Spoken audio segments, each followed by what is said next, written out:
এবং শুরুতেই একটা ছবি দেখাবো আপনাদের ভোটের রেজাল্ট আউটের, অর্থাৎ গণনা শুরু হওয়ার আর হাতে মাত্র কয়েক ঘন্টা বাকি। কিন্তু তার আগেই আজ কিছুক্ষণ আগের যে ছবি আপনাদের দেখাচ্ছে, আজ সন্ধ্যের ছবি, রাস্তায় ছড়িয়ে ভিভিপ্যাটের স্লিপ, এবং যে ছবি আপনারা দেখছেন এই যে ভিভিপ্যাটের স্লিপ, এগুলো নোয়াপাড়া বিধানসভা কেন্দ্রের ভিভিপ্যাটের স্লিপ রাস্তায় পড়ে থাকার অভিযোগ।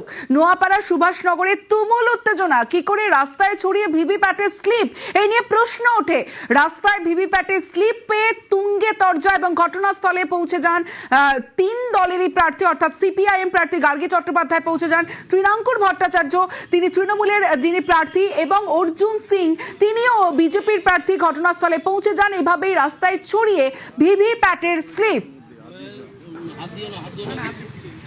আর রাস্তায় এই ভিভিপ্যাটের স্লিপে তুঙ্গে তরজা। ভিভিপ্যাটের স্লিপ তুলতে গেলে পুলিশের সঙ্গে রীতিমতো ধস্তাধস্তি মানুষজনের, পুলিশ বাহিনীর সঙ্গে ধস্তাধস্তি এলাকাবাসীর।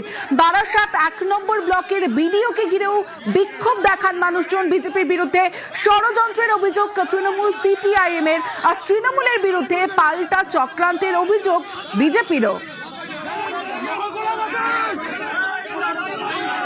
এখানে ম্যাক্সিমাম কাগজ আমাদের পড়ে রয়েছে, সিপিআইএম কে কাস্টিং করা ভিভিপ্যাটের কাগজ, এবং ওই নাম্বার দেখে এখান থেকে একজন ভিডিও কল করে ওই নাম্বার দেখে মিলিয়ে দেখি গারুলিয়া 29 নম্বর হিন্দি প্রি প্রাইমারি স্কুলের বুথের ওটা ভিভিপ্যাট স্লিপ। কি